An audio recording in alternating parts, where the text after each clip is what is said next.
Visiblement, les fans d'Evanna sont présents. Hein. Est-ce qu'il y a des fans de Joe Flanigan? Est-ce qu'il y a des fans de Corin Nemec? Est-ce qu'il y a des fans de Manu Bennett? Eh bien, nous allons accueillir notre première invitée. Les fans d'Harry Potter l'auront reconnue. Je vous demande d'accueillir Evanna Lynch.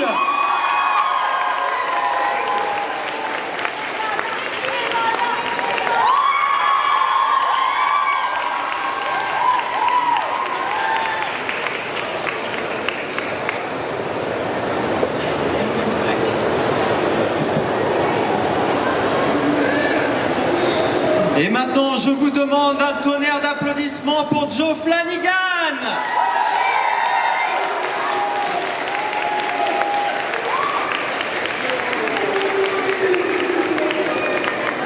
Vous le connaissez, certains d'entre vous, vous le connaissez pour Parker Lewis et d'autres pour Jonas. Je vous demande d'applaudir très très fort Corin Nemec.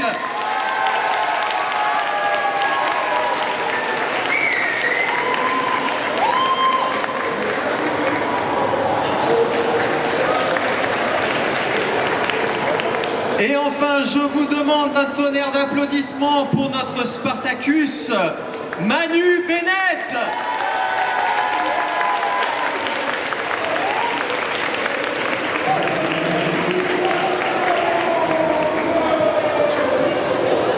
Et je vous demande un tonnerre d'applaudissements pour notre interprète Sarah.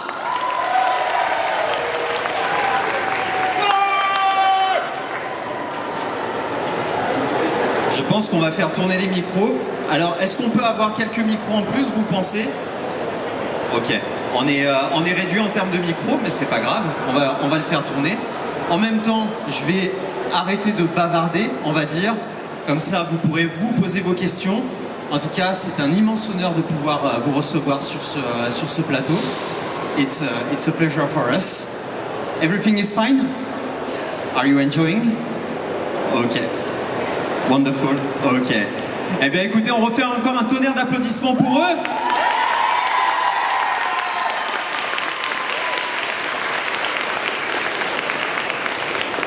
Et ce qu'on va faire, donc, Sarah, si tu le veux bien, nous allons poser la question suivante à chacun de nos invités.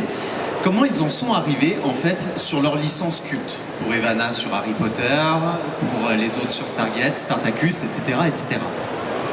So for all of you guys, how did you start in all of your big series? Like how did you discover the Harry Potter, Spartacus or Stargate? How did you discover this legend?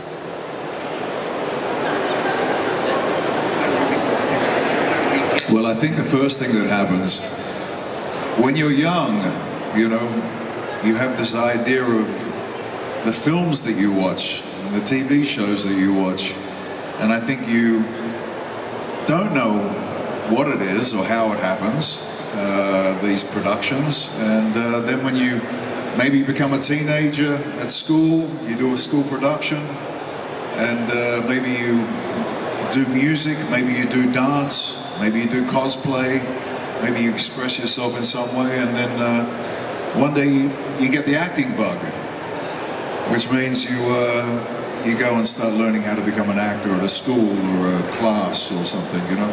And from there you meet casting directors and agents, and there's a lot of work that goes into it. They say the difference is you do art, which is your natural talent, and then you have to learn the craft, which is the job of learning how to get to the place where you're on a film set. That's my answer.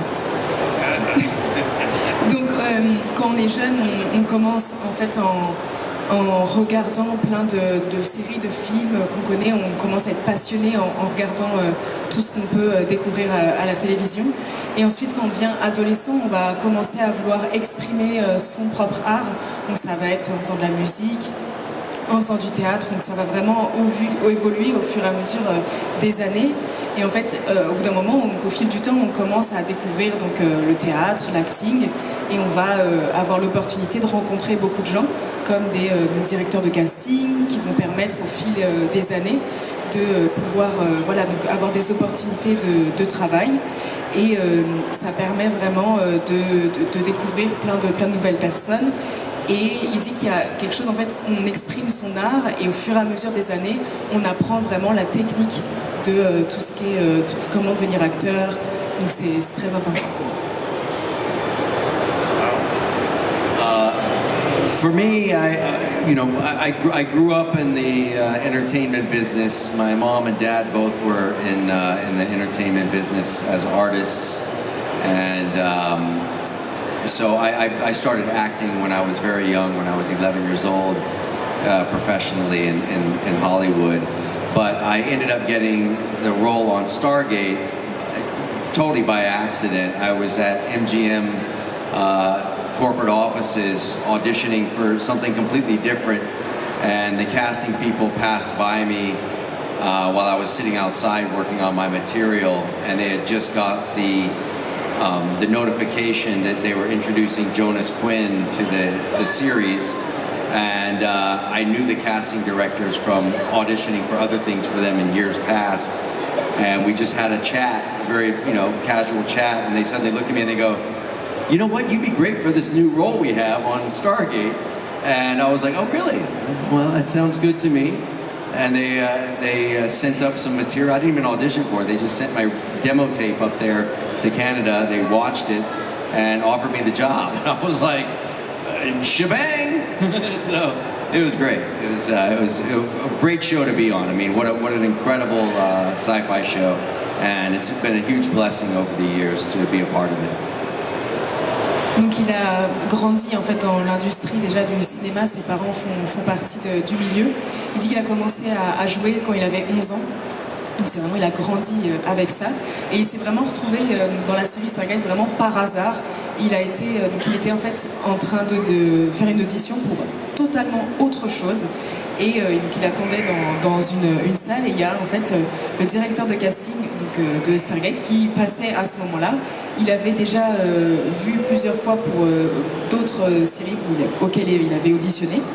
Et donc il discute un petit peu et en fait il se rend compte qu'il apprend qu'il y a un personnage qui va intégrer la série. Et donc en discutant il dit mais tu serais parfait en fait pour lui. Donc sans même avoir auditionné, il a pu faire partie de la série. On lui a envoyé la vidéo en fait de sa démo a été envoyée au Canada et il a directement été pris. Et il dit qu'il a eu vraiment de la chance d'avoir pu faire partie de cette série incroyable.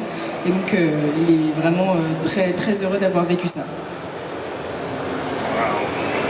Wow. Acting, c'est une occupation comme toutes les autres occupations, mais il est un petit peu plus intéressant, peut-être.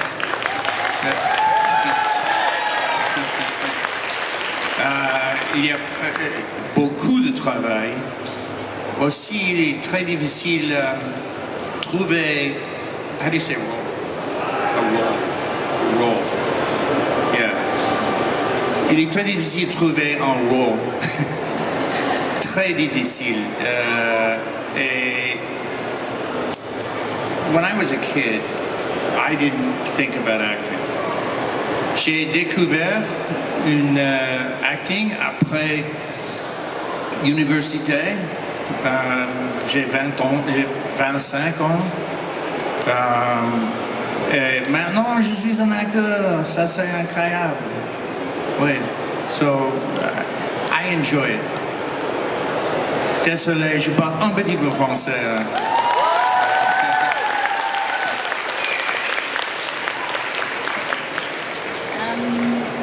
For me, it started with books, really.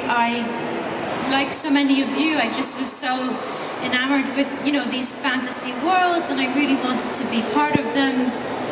And I really wasn't comfortable, in who I was, and I found that the books, all the worlds that I loved, they were an escape. And I think I just so desperately wanted to be part of, for me, the Harry Potter world that I just made it happen. I just started researching, the casting, and I went to an open audition, and yeah, that was it. I had 2 auditions. It was like the luckiest break I've ever had. I've never had such luck in my career since then. So yeah, just very lucky. Yeah.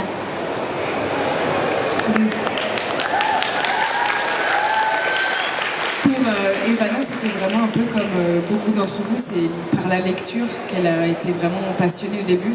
C'est de découvrir tous ces univers qui nous font rêver, qui nous transportent, vraiment ces univers de magie, dont Harry Potter, qu'elle avait vraiment envie de faire partie de cet univers. Donc en fait, elle n'a pas laissé la chance. C'est que vraiment, elle a vraiment voulu absolument faire partie d'Harry Potter. Donc elle a cherché tous les castings possibles. Donc elle a participé à une audition ouverte.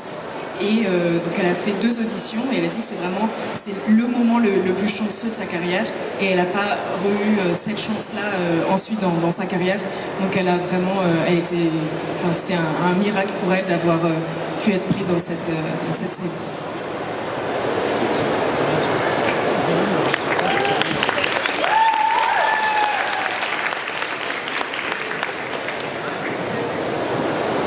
Ok, très bien. Donc vous avez eu chacun en fait des rôles qui ont vraiment marqué votre carrière, justement dans des séries et films qui sont très particuliers, qui ont marqué toute une génération, même plusieurs générations. Est-ce que chacun d'entre eux a connu une évolution dans sa carrière? Est-ce que ça a été le déclencheur de quelque chose? Alors peut-être aussi bien dans le côté positif, ou alors comme tu as pu le dire à travers Evanna, il y a peut-être eu un petit quelque chose après, ou alors un côté négatif, est-ce qu'ils ont été marqués par leur personnage positivement ou alors un peu négativement, est-ce qu'on les a enfermés dans un rôle ou pas? So we all know you guys from like one role in particular that had a big influence on your life. Did the character had any influence on your life, either a positive one or even a bad one? I've had a few roles, like Crixus, which was a gladiatorial storyline, about slaves fighting for freedom. It rung a bell internationally. I think there was a lot going on in that series, even though it was a very old historic piece. Everybody now is feeling a little bit kind of like the world is on a precipice, so fighting for that sense of personal identity and respect in a world that's closing in certain controlling ways. I think it really struck a chord. Then, working in the DC comic world with Deathstroke, playing Deathstroke, Slade Wilson, that opened me up to a more of a fantastic version of what a hero is, or a villain in my case, or both, a little bit. It also opened me up for a different demographic, a younger audience, and whatnot. Then The Hobbit with Peter Jackson was all involving motion capture, which was a whole different idea of creating a creature. So I went from historical character to modern comic book and then suddenly into motion capture to create a 12-foot orc. And those 3 different styles of roles had very, very different expectations as an actor and how to perform them. So I was lucky to have kind of a different experience with every single role, but every one of them defined something else in my own acting journey, and was they were all incredible experiences. Donc il se sent un peu chanceux au niveau de tous ces personnages qu'il a pu incarner, c'est qu'il retient vraiment beaucoup de choses de chaque personnage, donc, en commençant avec un gladiateur qui se bat pour un peu contre les opprimés, donc c'est vraiment, il dit que ça résonne un peu sur le monde actuel, donc c'est vraiment chaque personnage va avoir une certaine importance à son moment dans sa vie. Ensuite, quand il a pu jouer dans les DC, donc là ça va être un peu une audience un peu différente, donc une audience un peu plus jeune, donc c'est vraiment chaque partie va être très très différente. Et ensuite, pour Lobbies, encore une nouvelle expérience, c'est que à ce moment-là, ils utilisaient des nouvelles techniques pour du coup capturer, un motion capturing, c'est une nouvelle technique pour filmer, pour tourner, ce qui va vraiment en fait rendre chaque projet qu'il a fait extrêmement différent, mais en même temps tous très très intéressants. Et donc là, c'était vraiment jouer un orc de je sais pas combien de mètres de haut, donc hyper intéressant. Donc il se sent chanceux dans ces 3 rôles surtout d'avoir pu en retenir vraiment que le meilleur et tout ce que ça a pu lui apporter par la suite. For me, it's similar to what Manu was saying. Every role is a new opportunity to kind of experience something a little different about myself. But I would certainly say that one of the other shows that's been a very big success over here in France, Parker Lewis Ne Perd Jamais, which is going to be coming on again on AB1 soon. They're re-releasing it, which is pretty exciting. But that was it kind of defined a time period in pop culture in the early 90s as that character. And that was certainly a defining moment. I mean, not just for me as an actor, but sort of for the direction that TV was going in and being on the cutting edge of really challenging the style of what television was like before that by using a lot of new camera techniques and a lot of very vibrant colors and very complicated setups to help tell the story, making the camera more of a character in the show and not just a way to film it. So, Parker Lewis was a great opportunity for me, and it's great that it's coming back out here in France again. So I'm excited to let a new generation get a load of it. I think that they'll like it. Donc il est d'accord avec Manu que chaque rôle va être intéressant en fait pour pouvoir s'exprimer différemment. Il dit que c'est vraiment dingue de se dire que voilà, donc une série peut avoir autant d'impact. Donc là dans les années 90 c'était vraiment un énorme impact, et ce qu'il trouve génial c'est de pouvoir en fait, donc là ça va être rediffusé en France, donc avoir une nouvelle génération de personnes qui va pouvoir apprécier la série, et donc c'est vraiment très gratifiant pour lui en fait de voir vraiment encore de nouvelles personnes qui vont découvrir la série, et donc voilà de nouvelles perspectives, et donc toujours très intéressant quoi.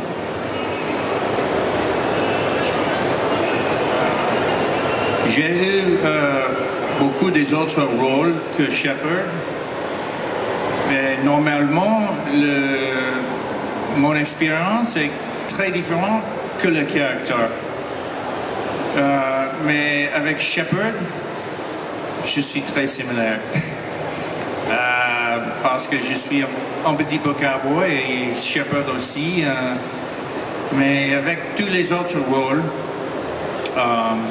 il est plus difficile, il est plus compliqué découvrir le caractère. Mais avec regular characters,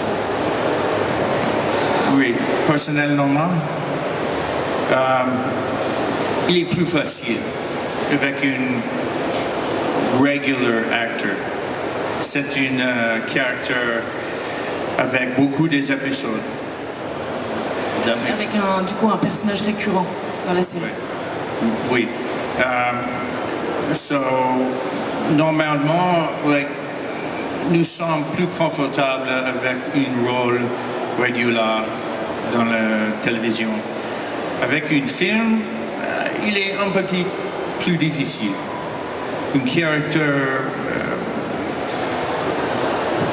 you play a lot of different characters that stretch your skill set. But on a television show, my experience is it's much easier. I get the role, I know the role, I can play it every day, it feels comfortable. With film, I have to try a little harder. Pour les films, ça va être un peu plus différent parce que chaque film, c'est un nouveau personnage. Donc ça va être rentrer dans ce nouveau personnage et ensuite dans le prochain film dans un autre personnage.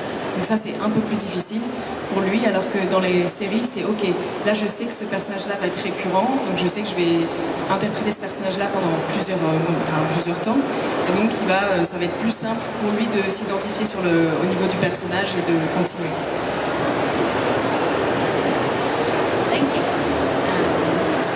I mean, I know for me, obviously the character I'm known for is Luna, and I'm always so moved by the type of people I meet through her, who are often shy and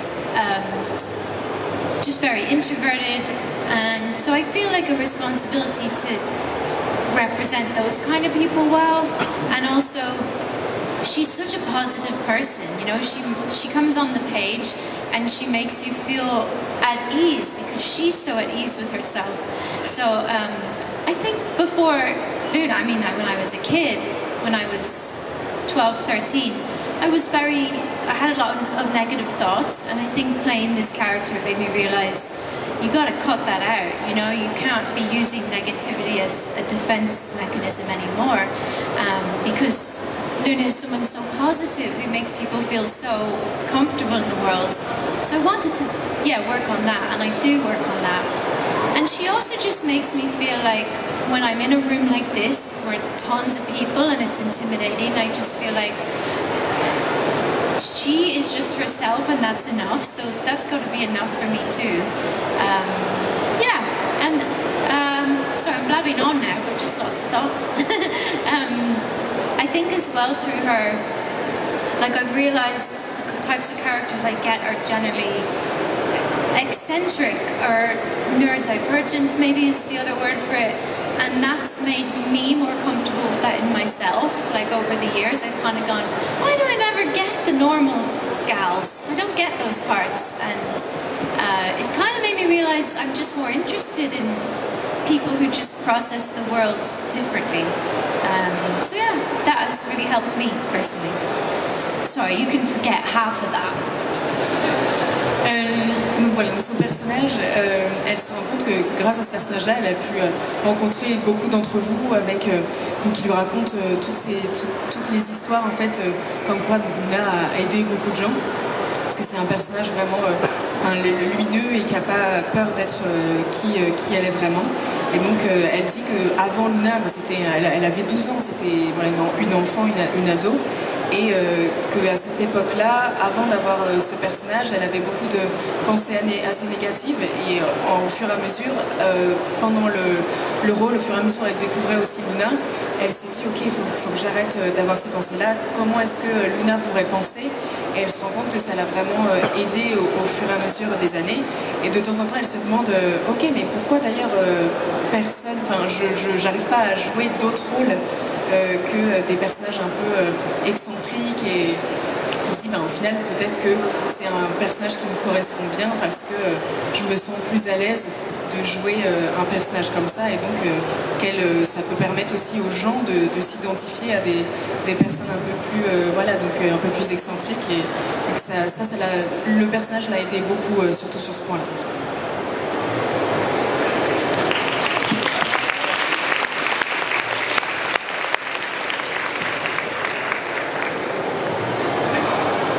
Eh bien, on va passer à la partie que vous attendez toutes et tous. Ça va être les questions de la part du public. Alors, la personne qui va passer le micro, je pense que tu vas vraiment avoir beaucoup de boulot. Alors, qui souhaite poser une question? Allez, au premier rang.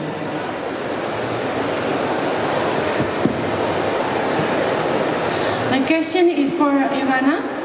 Luna inspired me to embrace being different. So, did playing her change how you see yourself? Yes, I think for similar reasons to what I just said, it made me look at myself and look at my more negative patterns, because she would have been someone I look up to, and I knew that people would do that to me too. They would kind of transfer or project what they see in her to me. So yeah, it definitely made me go, oh, I want to be that. I want to step into that, and to not, almost to not just always deflect or to look to someone else. Like it was quite empowering to go, well, maybe I should be more that way if that's something I look up to. So yeah, but I love that answer. I love to hear that from people, that she makes them feel comfortable with being different. Yeah, thank you. I love you so much. Oh, thank you. Love you too. Thank you. Donc la question était, est-ce que son personnage, est-ce qu'elle a, elle s'est imprégné un peu de son personnage en grandissant. Est-ce qu'elle a commencé à ressembler un peu à son personnage. Elle dit surtout que ça l'a aidé beaucoup d'interpréter parce qu'elle pouvait vraiment, comment dire, elle regardait un peu, elle voulait apprendre de Luna et sur tout ce qu'elle pouvait ressentir. Et donc toutes ces petites idées, comme elle disait à la question d'avant, toutes les idées un peu négatives qu'elle pouvait avoir, elle prenait vraiment le côté de Luna en se disant ok, les gens qui regarderont Luna vont aussi sans doute prendre exemple d'elle, donc pourquoi est-ce que moi je ferais pas aussi la même chose, et est-ce que ça pourrait pas m'aider aussi dans ma vie si je pensais un peu plus de temps en temps comme elle. Donc c'est vrai que sur ce point-là, ça l'a beaucoup aidé.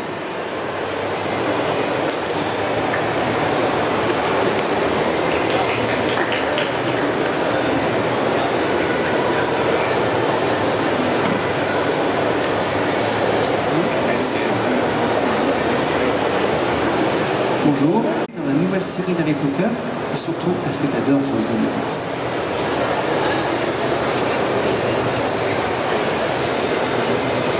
Do I like Voldemort?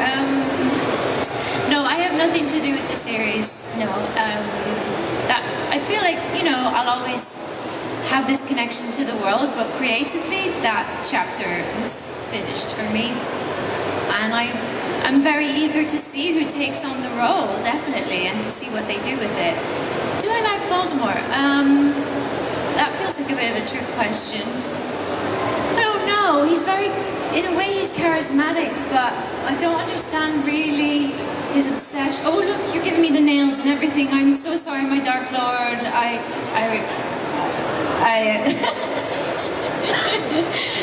What can I say? You are all powerful. I hope you live forever. No, I do actually kind of understand his desire to want to live forever. There are a few people who are very interested in that now, in like prolonging their life and just living forever. I think I can get on board with that, just for I would like to learn more. I would like to read all the books. I don't have time to read all the books I want to read, so yeah, I kind of get that. But no, he's not someone I would hang out with. Sorry. What made you... Oh, sorry.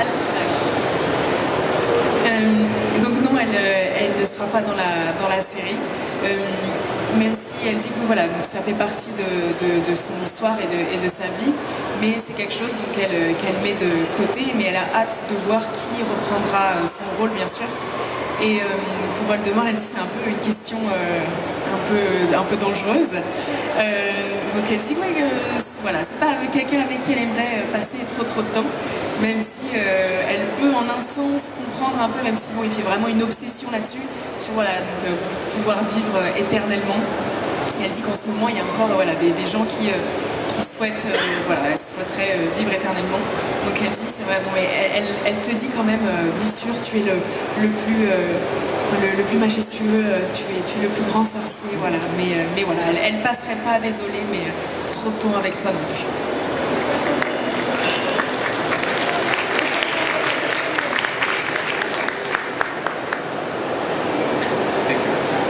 Est-ce qu'il y a une question pour Joe, Manu ou Corinne? Ok, on va aller un peu plus au fond.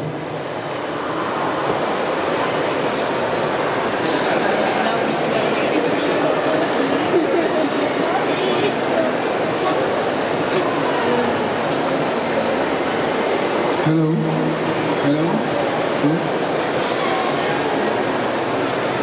J'ai une question pour Corin Nemec par rapport à la série Parker Lewis ne perd jamais. Est-ce que vous êtes toujours en contact avec les acteurs de la série, comme vos amis au lycée, la directrice, vos parents de la série, etc. Est-ce que vous êtes toujours en contact avec eux aujourd'hui, en 2025? Okay, so the question is for you. Do you still have news of your cast members, so the school teacher, your high school friends, and your parents in the show? Do you still have contact with them? Yeah, actually I do. I stay in touch with Abraham Ben Ruby, who played Kubiak, and Troy Slayton, who played Jerry. Maya Bruton, who played my sister, and Tim Stack, who played my father. Those are the main characters from the show that I still keep in touch with. Donc j'espère que vous avez entendu les noms exacts. Mais donc oui, il a quand même de contacts avec 4 acteurs principaux de la série, donc, dont fait partie de sa sœur dans la série et son père dans la série. Donc il a quand même quelques contacts avec les acteurs.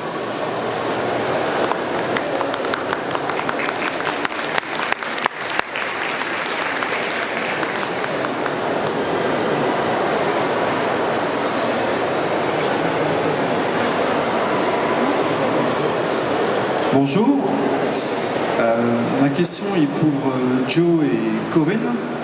On a vu des séries arrêtées depuis très longtemps revenir plusieurs années après pour une dernière saison. On a pu voir par exemple Beverly Hills, actuellement il y a un tournage aussi de Malcolm in the Middle.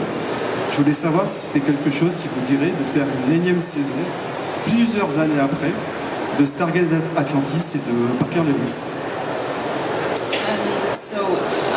As you may know, some of shows that were stopped had like a last season many years after that.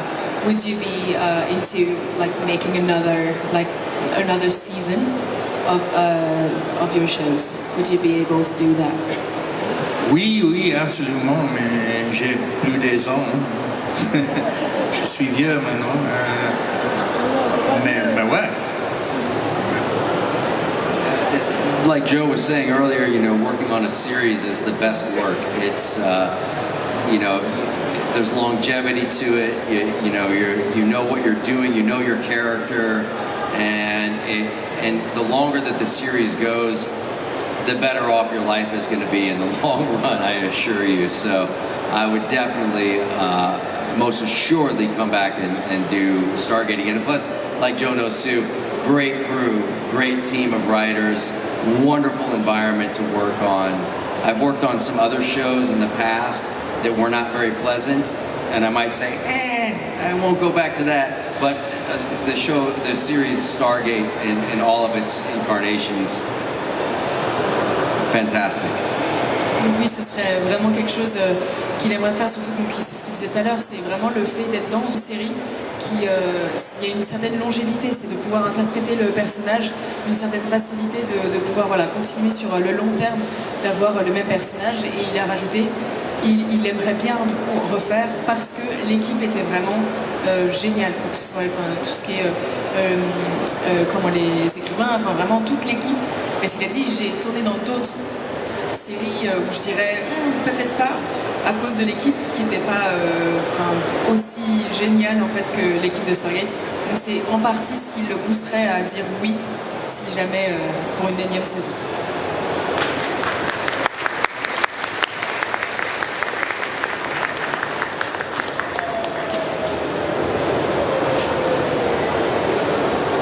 Hi, hello. This question is for all of you guys. I want to know if in the future you want to play some particular roles.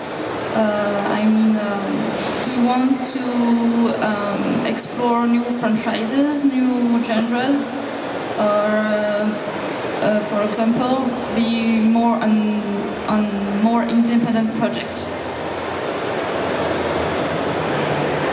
So, would you be keen on doing new genres or a new project that really different from what you did? Yes. I have a bunch of projects coming out. 4 or 5 films coming out over the next number of months, and a new TV series that I'm working on now called Heavy Hitters. That's about baseball in American baseball. And I play a general manager of a Major League Baseball team, which is a lot of fun for me actually.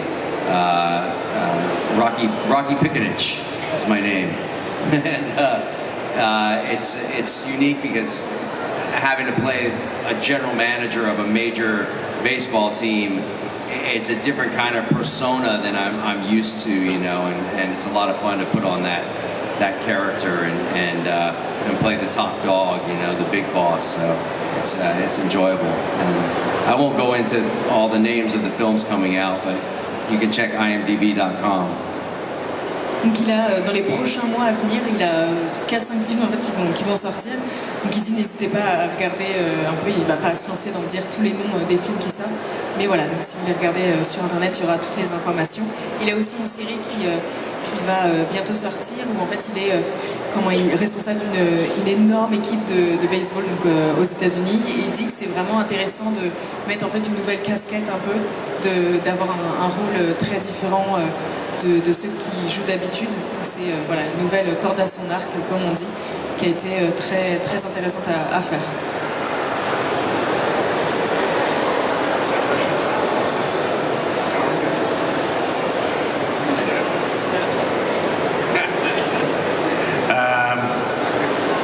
You might have to help me out here. Il est un grand privilège d'être un character dans un projet comme un film, télévision. Grand privilège.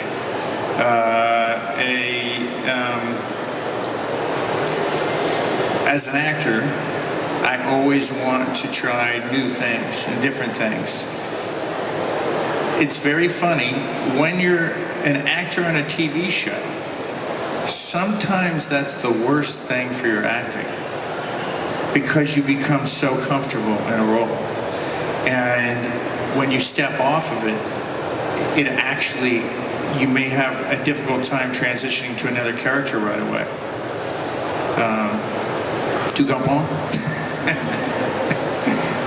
Donc pour un acteur, oui, ça peut être un peu compliqué d'avoir, enfin c'est toujours intéressant d'avoir plein de rôles différents, mais quand on est dans une série, ça peut des fois nous desservir un peu, parce qu'on va être voilà, un peu clivé dans un même personnage, et donc le fait d'en sortir et de devoir jouer un personnage totalement différent, on peut se mettre un peu de temps pour se mettre vraiment dedans et pouvoir vraiment interpréter comme il le faut ce nouveau personnage. Donc il y a un peu l'équilibre des deux, de trouver, voilà, donc c'est bien de jouer plein de personnages différents, aussi bien de jouer dans une série, mais du coup on a des petites difficultés après pour se mettre bien dedans.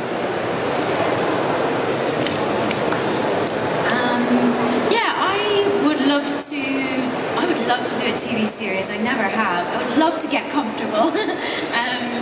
And I think I would really like to return to doing fantasy.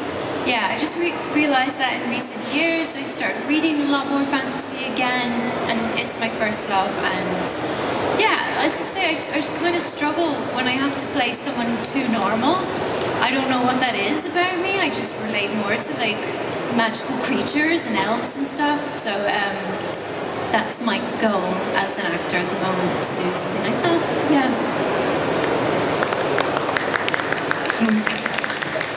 Elle dit qu'elle aimerait beaucoup en fait être dans une série. C'est vrai qu'elle n'a pas eu encore la chance d'être confortablement dans un rôle longtemps comme disaient les gars juste avant. Et c'est vrai qu'elle se sent beaucoup mieux à jouer des elfes, voilà, toujours des personnages un peu magiques, toujours de fantasy. Ça, elle reste là-dessus, elle a envie de continuer là-dedans. Et voilà, elle s'est dit, je sais pas pourquoi, mais je me sens toujours mieux à jouer des elfes ou des gens un peu magiques que des gens normaux. Donc elle reste là-dedans. Yeah, I think, you know, historically, anything that you ever saw on stage has transitioned over maybe the hundreds of years of the development of film and television, stage, theatre. You know, 200 years ago, if you said something that was out of line, the king would take you and chop your head off, you know. You know, one of the biggest shifts in modern day drama was in Russia. You know, the Russians started to make plays about the Industrial Revolution. So you had playwrights like Chekhov and, you know, acting directors like Stanislavski, who were putting on stage the condition of the human being, you know, which was completely different to what was going on. Shakespeare was kind of like a riddle of what was going on, you know, with wonderful prose and English and all this sort of stuff, but it was still very cautious of not stepping on the toes of the powers that be. I mean, even today, if you really tried to push a project past your national broadcasting stations and it stepped on the toes of the people at the top, or it was a little bit too risque, you wouldn't get that project made. I remember a couple of years ago I brought up in LA, having a ride outside the White House and all this sort of stuff, and that was like, it's not going to happen just yet, and then there's films like that coming out now all the time. I think art mirrors society. We must be braver, we must be more conscious, and we must look at what we're making. I mean, yes, for kids and for all of us, we like the fairy tales, and we like the drama and the action and all this sort of stuff. But I think it'll be very interesting where directors take film in the next 10 years. Be interesting to see what projects are made, and I think there's a scream out there right now, a silent scream globally for someone to help tell the story of the world and where we're at. I'm interested in what those projects are going to be, and that would be my hope, to be in something where we all of a sudden just sat back in our seats at home and went, oh my, this is really teaching all of us a lesson in some way for the position we're in. Yeah. Donc si on repart un peu sur le côté histoire, c'est vrai qu'on repense il y a une centaine d'années, si on disait, que ce soit au théâtre ou des choses comme ça, si on disait vraiment un mot de travers ou si on faisait un pas de travers, c'était hop, la tête coupée et c'est fini. Et on se rend compte qu'encore aujourd'hui, ça peut être la même chose. Il parlait aussi en Russie, le théâtre, c'était pareil. Il y avait de temps en temps un peu des essais de sortir un peu du cadre, mais ça restait tout de même très dans des boîtes et jamais sortir un peu de l'ordinaire. Donc il aimerait bien en fait aujourd'hui qu'on voit un peu plus de courage d'avoir un peu plus de courage dans les nouveaux projets. Je dis que c'est vrai qu'on aime beaucoup tout ce qui est la fantasy, tout ce qui est nouveaux livres et tout ça, mais on reste quand même dans un genre particulier. Et lui, dans les projets qu'il a vraiment envie de faire, c'est des projets qui montrent notre monde aujourd'hui, vraiment dans l'état qu'il est. Et il a vraiment hâte de découvrir des projets sur les prochaines années à venir, des projets comme ça, vrais, authentiques.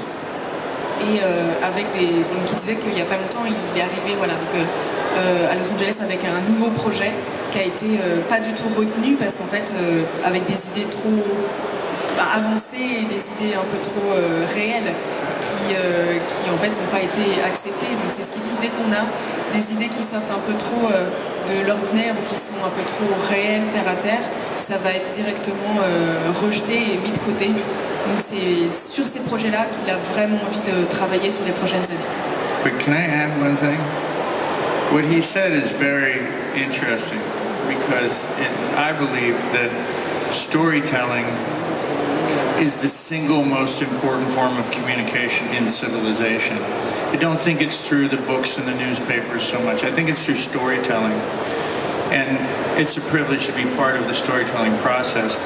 But I just want to say, I've never in my lifetime seen such a scary moment in history where so much material is being struck down.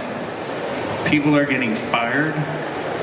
Anything critical of the administration is getting struck from the boardrooms that okay the material. So what you're seeing right now, we're in a very, very dangerous moment in history. And you won't know what you're not getting.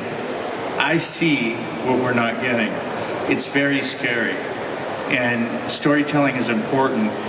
And people, you guys, have to be aware and pressure that you're getting the right material and you're not getting censored.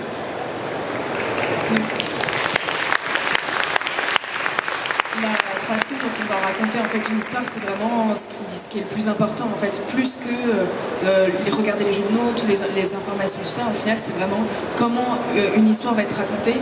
C'est vraiment le message qu'il y a derrière. Et donc, il dit qu'il a vraiment appuyé le point en disant que de toute sa vie, c'est vraiment aujourd'hui, il est vraiment affolé par la situation d'aujourd'hui. Il dit que c'est vraiment une période atroce, en sachant que il y a tellement de choses, dès qu'on dit quelque chose de travers ou qu'on va émettre un désaccord, des gens vont être virés, des projets ou des histoires vont être mises de côté ou bloquées.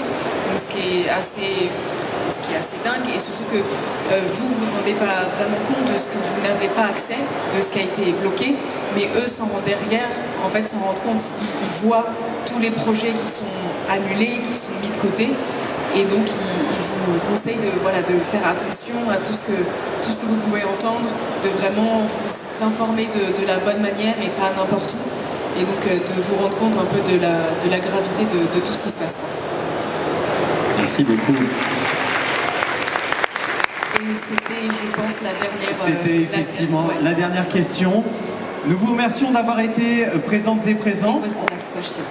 On peut vous applaudir très très fort. Merci bien. On peut les applaudir très très fort. Ce qu'on va faire, c'est qu'on va vous demander de toutes et tous vous lever. On va faire une petite photo et comme ça vous apparaîtrez tous sur la photo.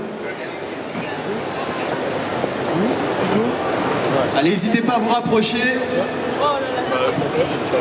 Il a remis son bonnet.